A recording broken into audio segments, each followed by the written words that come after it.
So welcome, Dave Mattis, to the Berks County Rock and Roll Hall of Fame. Thank you for being here. My pleasure. Yeah, happy to do it.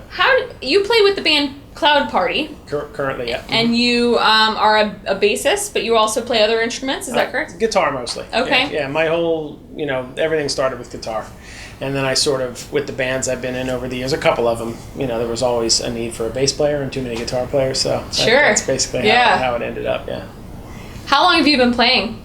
I've been playing guitar. We all got guitars in the neighborhood in Sinking Spring since, so we were 15, 16, something like that. Okay. So where would that put me? Maybe 78, something like that, yeah. Great. 77, 78, we all just decided to get guitars. And there was a little music shop down the street from our house called Charmin's Music. And that's where, we took a couple lessons. We bought these really crappy acoustic guitars. And I'm the only one out of that group that really stuck with it. Mm-hmm. Yeah. So you've been playing for a long time. I have, yeah. How long has the band Cloud Party been together?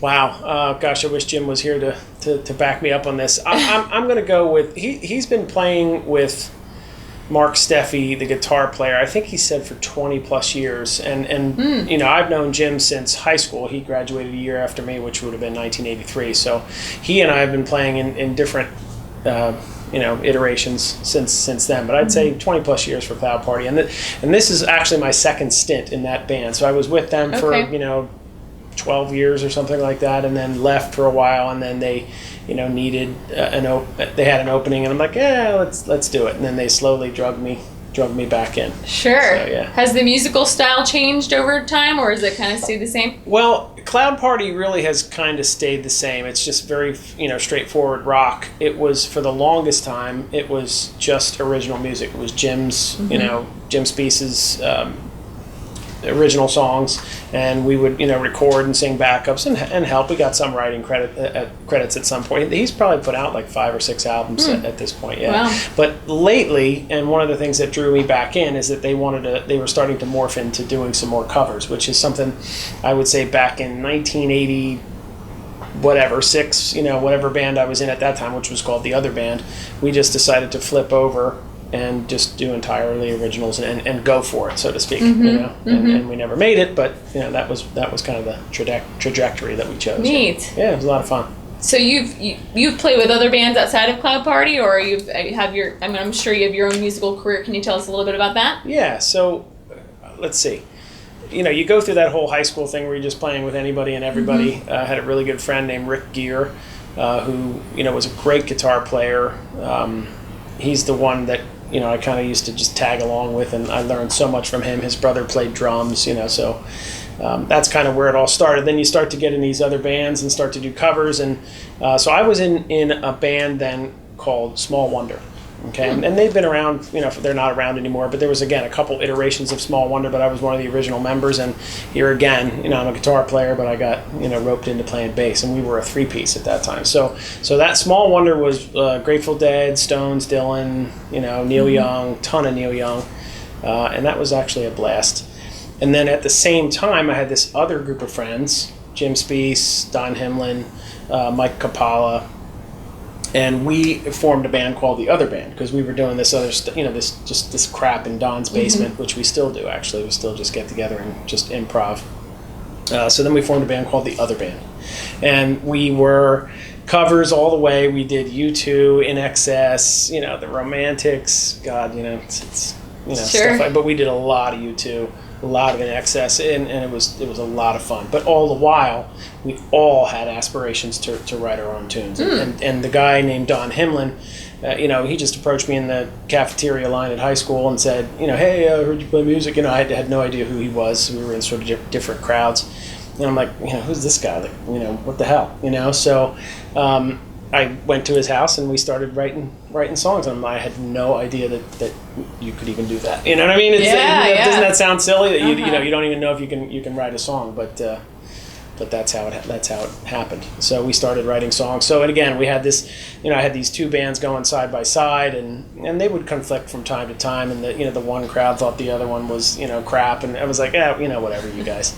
But at some point, I then left Small Wonder and decided to go full-time with The Other Band, and then at some point after just a few years of doing covers, we decided to flip over to all original. Yeah. So And we just kept writing songs and recording albums at every possible chance that we could. Great. Yeah. What would you say is your like favorite musical style, or that you like to?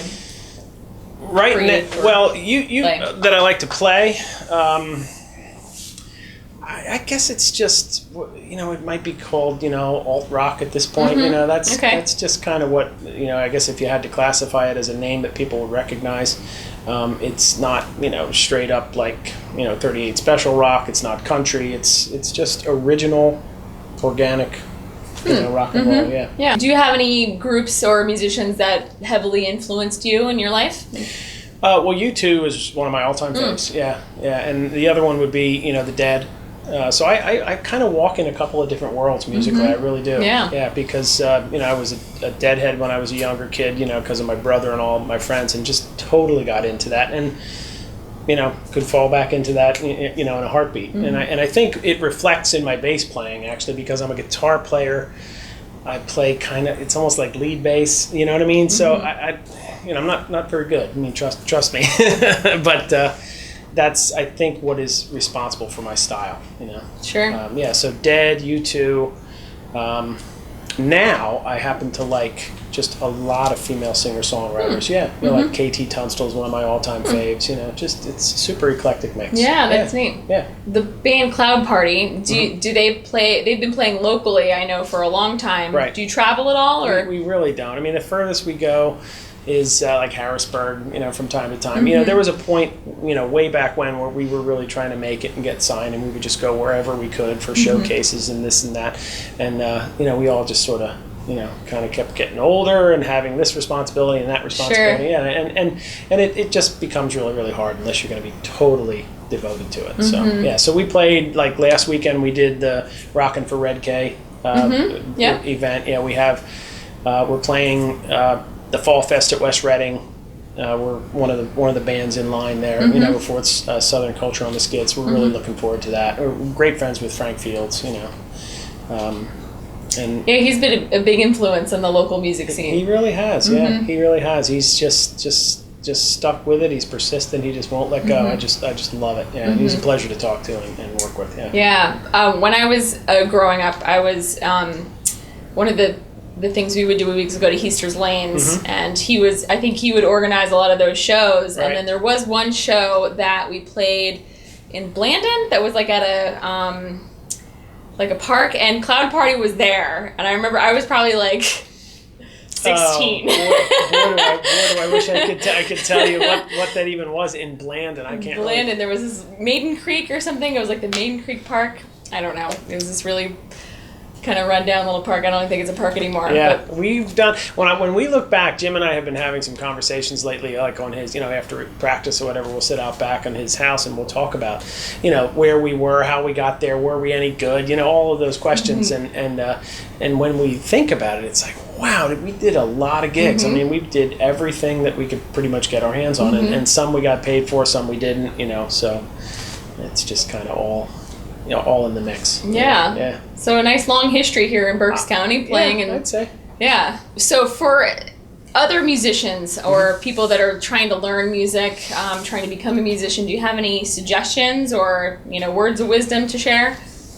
Well, I would say that it's all about the songs. It's all about the songs. So if you're going to be a songwriter and write your own stuff, I mean, that's really what it comes down to. You have to take the leap to start writing your own tunes, and then I feel the only way you're going to get anywhere is if you have like a couple of special songs. Yeah, that's what I've sort of surmised, with the bands that I like and the groups, that I follow. It's all about the songs, like Jason Isbell kind of a guy. It's like, wow, he'll put out an album that just is loaded with fantastic songs from start to finish. That's really the key. So I don't know if that's advice or not. I don't know. Yeah. Well, thank you so much. It sounds like you have an incredible history, and we really appreciate you taking the time to share that with us here. No, it's my pleasure. Absolutely. Thanks for being here. Yeah, my pleasure.